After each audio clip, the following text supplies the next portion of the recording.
Cut off. चलिए NTA अपनी औकात पे आ चुका है फिर से। बहुत बहुत बड़ी बड़ी डेंगे मार रहा था कि यू वर्सेस सिस्टम। तो बायो बहुत इजी था। आई थिंक मेरे को बस एक क्वेश्चन में डाउट है, अगर वो एक क्वेश्चन सही हो जाएगा ना तो 360 होता, 360 आ सकता है। 600 से नीचे तो कट ऑफ नहीं आने वाला। मैंने एक्सपेक्ट किया था कि एनटीए से बहुत हार्ड पेपर बनाएंगे, पूरा एनसीईआरटी एक भी क्वेश्चन बाहर का नहीं था। 620 से नीचे किसी को एडमिशन नहीं मिलेगा। मेरे हिसाब से कट ऑफ इस बार 620 प्लस जाएगा।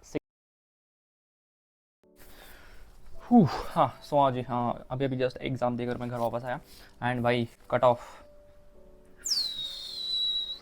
ऐसा जंप करेगा ना इस बार। Cut off high rocket jump करेगा, मतलब इतना हाई कट ऑफ जाएगा ना इस बार। मतलब आई थिंक 2024 के जैसा कट ऑफ होगा। 2025 तो इसके सामने कुछ नहीं होगा। इतना ख़राब, इतना ईजी पेपर था।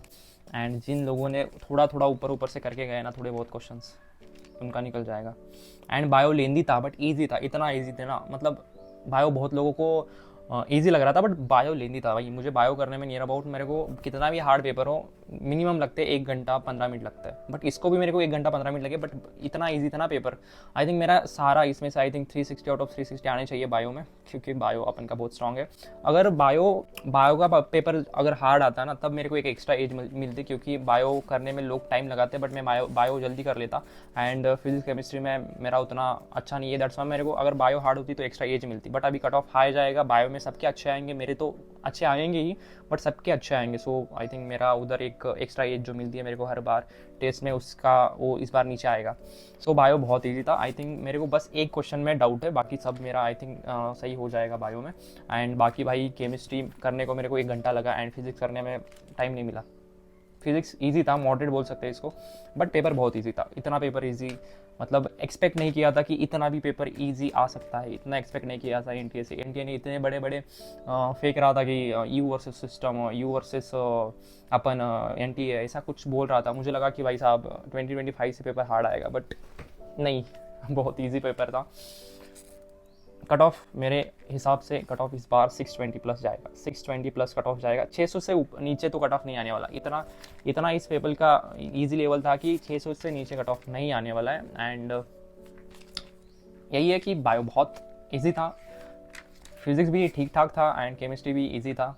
नॉर्मली तो सब कुछ एनसीईआरटी से आया था। केमिस्ट्री भी बाहर से आता है बट केमिस्ट्री कुछ बाहर से नहीं आया था, इजी था। बट मेरे को केमिस्ट्री में टाइम लगा, दैट्स वाई मेरे फिजिक्स के बहुत सारे क्वेश्चन छूट गए। केमिस्ट्री में मेरे को बहुत टाइम लगा। बायो करने में 1 घंटा 15 मिनट लगे, क्योंकि बायो लेनी था बट बहुत ईजी था भाई। पूरा एनसीईआरटी एक भी क्वेश्चन बाहर का नहीं था। एक भी क्वेश्चन बायो में बाहर का, एक भी सेंटेंस बाहर का मुझे नहीं दिखा बायो में। एंड इससे क्या होने वाला है, क्योंकि बायो तो सबको ही कर लेता, मतलब सबको ही कर लेते, मतलब थोड़ा बहुत आ जाता है सबको। बट बायो में इस बार अच्छे मार्क्स आएंगे मेरे। बट केमिस्ट्री में टाइम लगा एंड फिजिकल क्वेश्चन नहीं बने। एंड फिजिक्स में एज यूजुअल टाइम कम मिला। जिनका टाइम मैनेजमेंट अच्छा है ना उसका इस पेपर में हो जाएगा। जिसका टाइम मैनेजमेंट गंदा है ना, लाइक मी, मेरे को जैसे केमिस्ट्री एंड फिजिक्स में बहुत टाइम लगता है ना। सो केमिस्ट्री मेरे को यार इतना टाइम क्यों लगा पता नहीं केमिस्ट्री में। दैट्स वाई मेरे को फिजिक्स करने में टाइम बहुत कम मिला। एंड बायो इतना इजी था ना स्टार्टिंग के। आई थिंक मैंने स्टार्टिंग के जो होते हैं ना 50 क्वेश्चंस, मतलब 60% जो बायो होता है ना वो मैंने बहुत फास्ट कर लिया था। लेकिन उसके बाद थोड़े थोड़े अच्छे अच्छे वाले क्वेश्चंस थे जिनमें मेरे को कंफ्यूज हो रहा था कि अगर मैं इसको गलत कर दूंगा तो मेरे मार्क्स इधर ही बढ़ सकते हैं। जो मार्क्स मेरे बढ़ेंगे ना बायो में बढ़ सकते हैं, क्योंकि बायो बहुत ईजी था, कोई भी कर सकता था बायो। आई थिंक जिसने एनसीईआरटी पढ़ी है थोड़ी बहुत वो आराम से कर लेगा। एनसीईआरटी थी पूरी। एंड केमिस्ट्री फिजिक्स थोड़ा फॉर्मूला बेस्ड था सब कुछ, थियोरेटिकल बहुत कम था उसमें। फिजिक्स में तो थ्योरेटिकल बहुत कम था एंड फार्मूला बेस्ड छोटे छोटे फार्मूला थे। एंड मेरे से वो छोटे छोटे फार्मूला के क्वेश्चन, आई थिंक कौन सा थे क्वेश्चन आया था भाई, आई थिंक वर्क फंक्शन का एक क्वेश्चन आया था भाई साहब। उसे करने में मेरे को 5-10 मिनट लगे। आई डोंट नो सही हुआ है कि नहीं हुआ है, मैंने अभी तक आंसर की नहीं देखी है, बस अभी अभी जस्ट आया हूँ। एंड मैंने सोचा कि सबसे पहले बता देते कि भाई इस बार रॉकेट, कट ऑफ का रॉकेट उड़ेगा, ऐसे उड़ेगा। कट ऑफ का रॉकेट ऐसे उड़ेगा, ऐसे ऐसे ऐसे उड़ेगा। कट ऑफ का रॉकेट उड़ेगा, असली वाला रॉकेट नहीं, कट ऑफ का रॉकेट उड़ेगा। हाँ इतना ही है कि पेपर बहुत इजी है एंड इस बार कट ऑफ बहुत हाई जाएगा। मैंने एक्सपेक्ट किया था कि एनटीए से बहुत हार्ड पेपर बनाएंगे एंड डराएंगे सबको, बट डर तो लग रहा था अंदर जाने से पहले कि भाई साहब बहुत हार्ड पेपर आएगा। हार्ड होता तो पेपर बहुत अच्छा होता। मुझे तो लग रहा है कि हार्ड पेपर होता तो अच्छा होता। ईजी बनाकर इन लोगों ने फिर से 2024 वाली हरकत की है। सो भाई कट ऑफ 2024 जैसा जाएगा, उतना तो नहीं जाएगा बट जाएगा, उसके आसपास ही जाएगा डेफिनेटली। 620 से नीचे किसी को एडमिशन नहीं मिलेगा। एंड मेरे मार्क्स अभी काउंट नहीं किए मैंने, एंड आई थिंक मेरे मार्क्स बहुत गंदे आएंगे क्योंकि फिजिक्स में मैंने ज़्यादा सॉल्व नहीं किए, एंड केमिस्ट्री में भी ठीक ठाक कर लिया, बायो सारा कर लिया। एक क्वेश्चन में डाउट है मेरे को, बस एक क्वेश्चन में डाउट है बायो के, बट बायो से क्या होने वाला है। बट पेपर बहुत इजी था बायो तो भाई, एक्सपेक्ट नहीं किया था मैंने। बायो हर बार टेस्ट इतना आकाश वाले इतना हार्ड बनाते थे ना कि कभी 330 के ऊपर नहीं गया मैं। आई थिंक 320 हाईएस्ट था मेरा आकाश के टेस्ट में, 320, उसके बाद ऊपर नहीं गया था मैं। बट इस टेस्ट में आई थिंक अगर वो एक क्वेश्चन सही हो जाएगा ना तो 360 होता, 360 आ सकते पता। अगर वो एक क्वेश्चन सही हो जाएगा ना तो 360 होता, 360 आ सकते पता नहीं। मैं मतलब इजी था सब कुछ, एक ही क्वेश्चन में मेरे को डाउट है। डाउट मतलब डाउट तो नहीं है भाई, बहुत इजी है। वो वाला क्रायोजीन जो होता है ना, क्रायो 1 AB, क्रायो 2 AC, भाई साहब अगर वो रात में कर लिया होता ना, उसको एक बार देख लिया होता ना, 360 आउट ऑफ 360 आ जाते आज। हाँ कोई ना, चलता है। पेपर बहुत ईजी था एंड लेनी था bio, and chemistry physics moderate था। कट ऑफ इस बार जाएगा बहुत हाई जाएगा, रॉकेट उड़ेगा इस बार, डेफिनेटली रॉकेट बहुत उड़ेगा।